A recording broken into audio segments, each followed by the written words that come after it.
أما بعد فقد قال الله سبحانه وتعالى في كتابه المجيد بسم الله الرحمن الرحيم ليس كمثله شيء صلوات بر محمد وعلى اللهم صل على محمد وآل محمد۔ عزیزان محترم، مسلسل ہماری گفتگو عقیدہ توحید کے بارے میں جاری و ساری، مختلف ادلہ دی جا چکی ہیں۔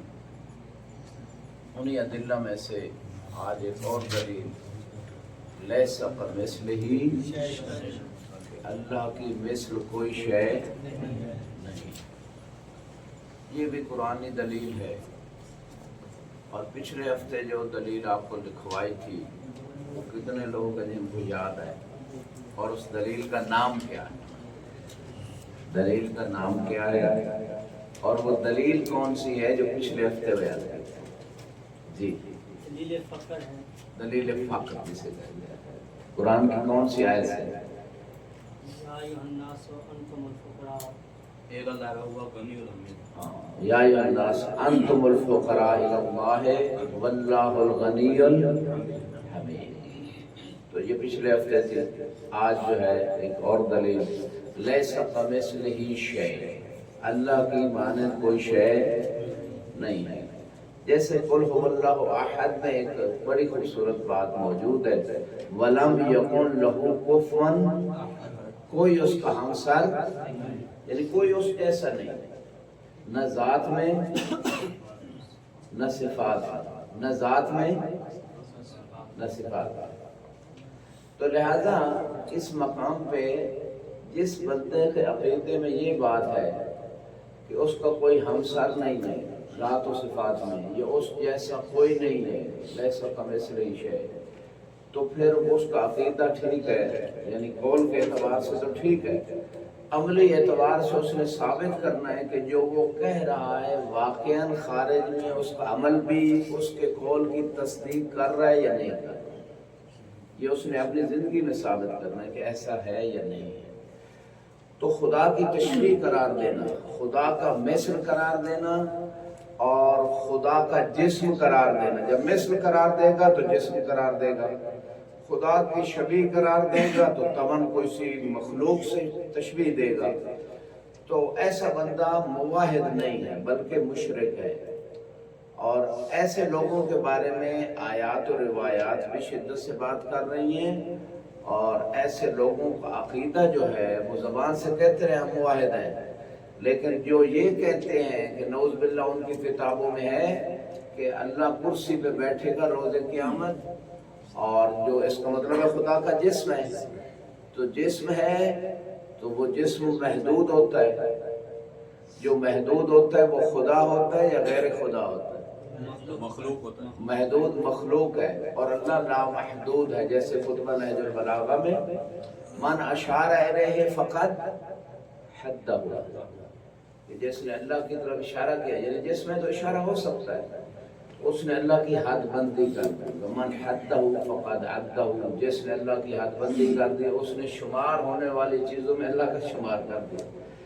تو یہاں پہ جو بات ہو رہی ہے کہ خدا کا جسم، خدا کی تشبیہ، کوئی شبیہ، خدا کی کوئی مثال، مثل قرار دینا، یہ سب مثل قرار دینا، یہ ساری چیزیں جو ہے نا یہ عقیدہ وحدانیت کے خلاف ہے۔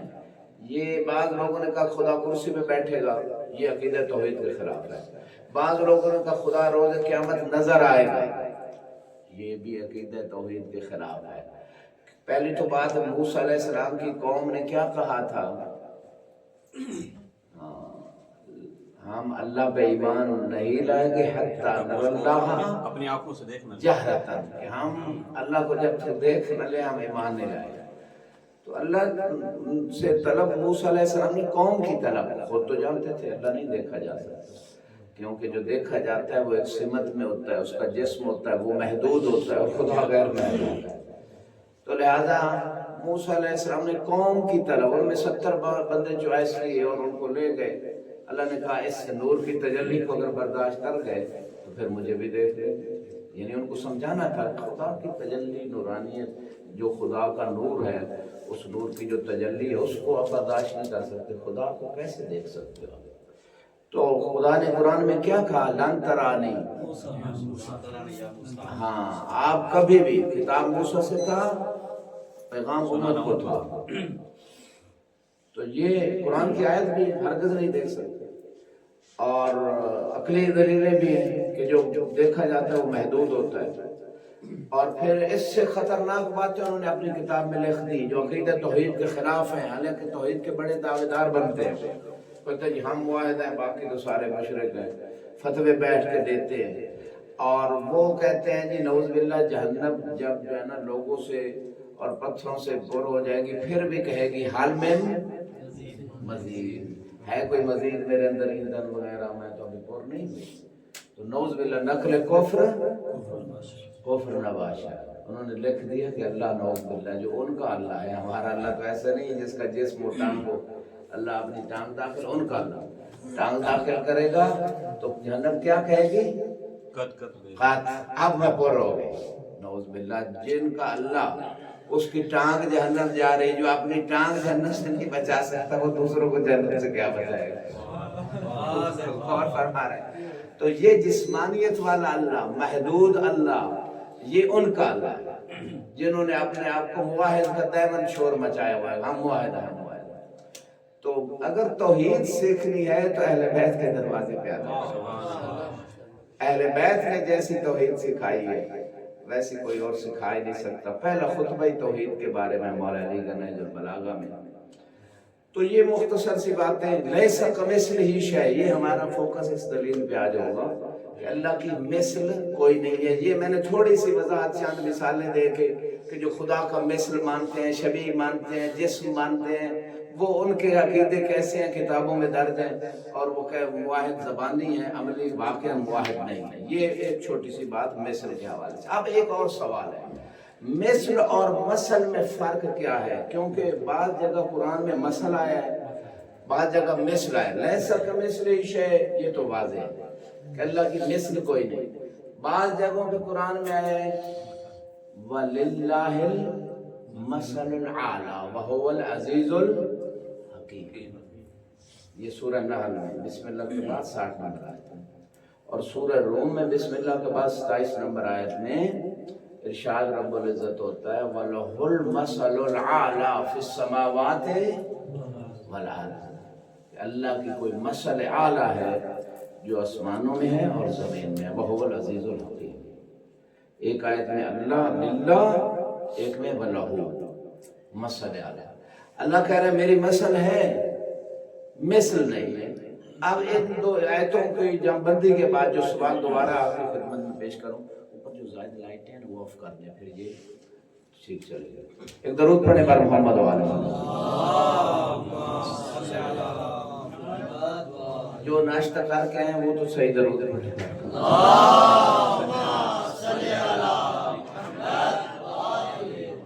تو اللہ نے خود کہہ دیا کہ مثل نہیں ہے اور مثل ہے، اس کا مطلب ہے مثل اور مثل میں فرق ہے۔ تو آپ سے سوال یہ ہے کہ مثل اور مثل میں کیا فرق ہے؟ یہ بہت مہم ہے قرآن کی آیتوں کو سمجھنے کے لیے۔ اچھا چلو آپ اگلے ہفتے تک سوچیں اس پہ، میں کچھ مثالیں دیتا ہوں مثل اور مثل میں فرق سمجھانے کے لیے۔ اگرچہ تفسیر رازی میں اس نے مثل کہا ماہیت میں ہوتا ہے یعنی ذات میں، اور مثل جو ہوتا ہے نا وہ صفات میں ہوتا ہے کسی صفت کے اعتبار سے، اس کی کچھ یہ اس نے بات کی لغوی اعتبار سے۔ میں کچھ مثالیں جو احادیث میں آئی ہیں، علی مثل الکعبہ، علی مثل الکعبہ المستورہ النظر الیہا عبادت والحج الیہا فریضۃ، علی چھپے ہوئے کعبے کی مانند ہے جس کی طرف نگاہ کرنا عبادت ہے اور قصد کرنا فریضہ ہے۔ اب علی کو مثل کعبہ نہیں کہا، علی مثل الکعبہ، علی مثل کعبہ۔ اچھا اب تھوڑی دیر اس پہ غور کریں، اگر مثل کعبہ کہا جاتا تو کعبہ کی ذات بنی ہے پتھروں سے، یعنی علی کو پتھروں سے تشبیہ دی جا رہی ہے، یہ مراد نہیں، مسل کعبہ۔ اچھا اب مسل کہا تو اس کا مطلب ہے کعبے کی کچھ صفتیں ہیں وہ علی میں بھی ہیں۔ کون سی صفتیں ہیں؟ النظر الیہ عبادت، کعبے کو دیکھنا بھی عبادت، علی کو دیکھنا بھی عبادت۔ یہ صفت میں تشبیہ دی جا رہی ہے، جیسے زید کالاسد، زید کو یہ نہیں کہا رہا کہ یہ درندہ ہے، یہ گوشت کھاتا ہے مثلا چیر پھاڑ کے جنگلوں میں رہتا ہے، اس کا جسم جیسے وہ 4 ٹانگوں میں چلتا ہے، یہ ذات میں نہیں تشبیہ دی جا رہی۔ زید کالاسد یہاں تشبیہ دی جا رہی صفت میں، جیسے اسد شجاع ہے زید بھی شجاع ہے، یہاں بھی ایسی صفت میں مثل یہ تشبیہ دی جا رہی ہے۔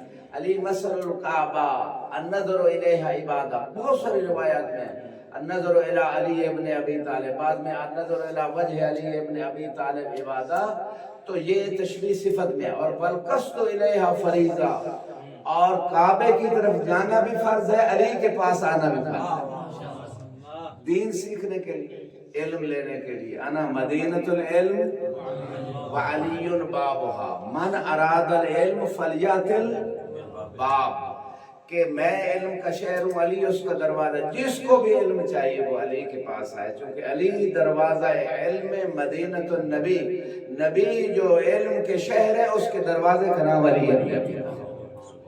تو یہاں قصد یعنی علی کے پاس آنا، علم کے لیے، حکمت کے لیے علی کے پاس آنا فرض ہے، علی سے علم لینا، اولاد علی سے علم لینا فرض ہے۔ یہ ایک تشبیہ ہو گئی۔ جناب سیدہ کے پاس ان کی ذات پہ درود پڑھے بار بار۔ ایک شخص آتا کہتا ہے یا سیدہ، مولا علی نے اپنے حق کے لیے تلوار کیوں نہیں اٹھائی؟ اور فرمانے مثل میں سمجھانا چاہ رہا ہوں، مثل سے بدلنا۔ بی بی نے حدیث مصطفیٰ پڑھی، فرمایا قال رسول اللہ صلی اللہ علیہ وآلہ وسلم اللہم صلی علی محمد وآلہ علی مثل الکعبہ توتا الیہا ولا تاتی، علی کی مثال کعبے کی مانند ہے، کعبے کے پاس چل کے آیا جاتا ہے، کعبہ کسی کے پاس چل کے نہیں جاتا۔ تو اللہ کے رسول نے مولا علی سے فرمایا تھا کہ آپ کعبے کی مانند ہیں، کعبے کو جانے کی ضرورت نہیں ہے لوگوں کے پاس، لوگوں کو چاہیے کہ علی کے پاس آئیں۔